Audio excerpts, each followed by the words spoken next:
ಗುಡಿಬಂಡೆ ತಾಲೂಕಿನ ಮಾಚಹಳ್ಳಿ ಗ್ರಾಮದ ಸರ್ಕಾರಿ ಪ್ರೌಢಶಾಲೆಯಲ್ಲಿ ಶಾಲಾ ಯುವ ಸಂಸತ್ ಚುನಾವಣೆ ವಿಶಿಷ್ಟವಾಗಿ ನಡೆಯಿತು. ಸಾರ್ವತ್ರಿಕ ಚುನಾವಣೆಯ ಮಾದರಿಯಲ್ಲೇ ನಾಮಪತ್ರ ಸಲ್ಲಿಕೆ, ಪರಿಶೀಲನೆ, ನಾಮಪತ್ರ ವಾಪಸ್, ಅಂತಿಮ ಅಭ್ಯರ್ಥಿಗಳ ಪಟ್ಟಿ ಪ್ರಕಟಣೆ ಹಾಗೂ ಚುನಾವಣಾ ಪ್ರಚಾರ ಸೇರಿದಂತೆ ಪ್ರತಿಯೊಂದು ಹಂತವನ್ನ ನಿಯಮಬದ್ಧವಾಗಿ ಆಯೋಜಿಸಲಾಯಿತು. ಶಾಲಾ ಆವರಣದಲ್ಲಿ ಅಭ್ಯರ್ಥಿಗಳಾದ ವಿದ್ಯಾರ್ಥಿಗಳು ತಮ್ಮ ಸಹಪಾಠಿಗಳ ಬಳಿ ತೆರಳಿ ಮತಯಾಚನೆ ನಡೆಸಿದ್ರು. ಮತದಾರರಾದ ವಿದ್ಯಾರ್ಥಿಗಳು ಅಭ್ಯರ್ಥಿಗಳ ಭರವಸೆಗಳನ್ನ ಆಲಿಸಿ ತಮ್ಮ ಆಯ್ಕೆಯನ್ನ ಮಾಡಿಕೊಂಡ್ರು. ಇವತ್ತು ನಮ್ಮ ಶಾಲೆಯಲ್ಲಿ 2026-27ನೇ ಸಾಲಿನ ಶಾಲಾ ಸಂಸತ್ ಚುನಾವಣೆಯನ್ನ ಅತ್ಯಂತ ಅಚ್ಚುಕಟ್ಟಾಗಿ ನಡೆಸ್ತಾ ಇದ್ದೀವಿ.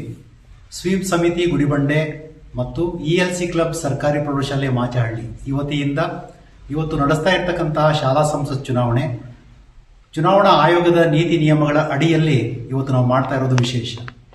ಈ ಒಂದು ಕಾರ್ಯಕ್ರಮವನ್ನು ಸರಿಸುಮಾರು ಒಂದು ವಾರದಿಂದ ತಯಾರಿಯನ್ನು ಮಾಡಿಕೊಂಡು ನಾಮಪತ್ರಗಳ ಸಲ್ಲಿಕೆ, ನಾಮಪತ್ರಗಳ ಪರಿಶೀಲನೆ, ನಾಮಪತ್ರಗಳನ್ನು ಹಿಂಪಡೆಯುವಂಥದ್ದು, ಚುನಾವಣಾ ಪ್ರಚಾರ, ಮತದಾನ, ಮತಗಳ ಎಣಿಕೆ, ಮತಗಳ ಘೋಷಣೆ, ಖಾತೆಗಳ ಹಂಚಿಕೆ, ಪ್ರಮಾಣ ವಚನ, ಹೀಗೆ ಹಲವಾರು ಪ್ರಕ್ರಿಯೆಗಳ ಮೂಲಕ ನಮ್ಮ ಮಕ್ಕಳಲ್ಲಿ ಪ್ರಜಾಪ್ರಭುತ್ವದ ಒಂದು ಕಲ್ಪನೆಯನ್ನ ಗಟ್ಟಿಗೊಳಿಸುವ ಸಲುವಾಗಿ ಈ ಒಂದು ಚುನಾವಣೆಯನ್ನು ನಡೆಸ್ತಾ ಇದ್ದೀವಿ. ರಹಸ್ಯ ಮತದಾನ, ಕಡ್ಡಾಯ ಮತದಾನ ಮತ್ತು ಎಲ್ಲರೂ ಕೂಡ ಮತದಾರರ ಪಟ್ಟಿಗೆ ಒಳಪಡಬೇಕು ಎನ್ನುವಂತಹ ಸಂದೇಶಗಳನ್ನು ಸಾರುವ ಮೂಲಕ ಈ ಒಂದು ಚುನಾವಣೆಯನ್ನು ಅತ್ಯಂತ ಯಶಸ್ವಿಯಾಗಿ ನಡೆಸಲಾಗ್ತಾ ಇದೆ. ಈ ಒಂದು ಕಾರ್ಯಕ್ರಮಕ್ಕೆ ಅತ್ಯಂತ ಮುಖ್ಯವಾಗಿ ನಮ್ಮ ಶಾಲೆಯ ಎಲ್ಲ ಶಿಕ್ಷಕರು ಕೂಡ ಭಾಗವಹಿಸೋದ್ರ ಮೂಲಕ ಮಕ್ಕಳಿಗೆ ಮಾರ್ಗದರ್ಶನ ನೀಡಿದ್ದಾರೆ. ಮಕ್ಕಳ ಎಲ್ಲ ಚಟುವಟಿಕೆಗಳನ್ನು ಸುಸೂತ್ರವಾಗಿ ನಡೆಸೋದ್ರ ಮೂಲಕ ಈ ಒಂದು ಕಾರ್ಯಕ್ರಮ ಯಶಸ್ವಿಯಾಗಿದೆ. ನಾನು ಎಲ್ಲರಿಗೂ ಕೂಡ ಧನ್ಯವಾದಗಳನ್ನು ಅರ್ಪಿಸ್ತೀನಿ.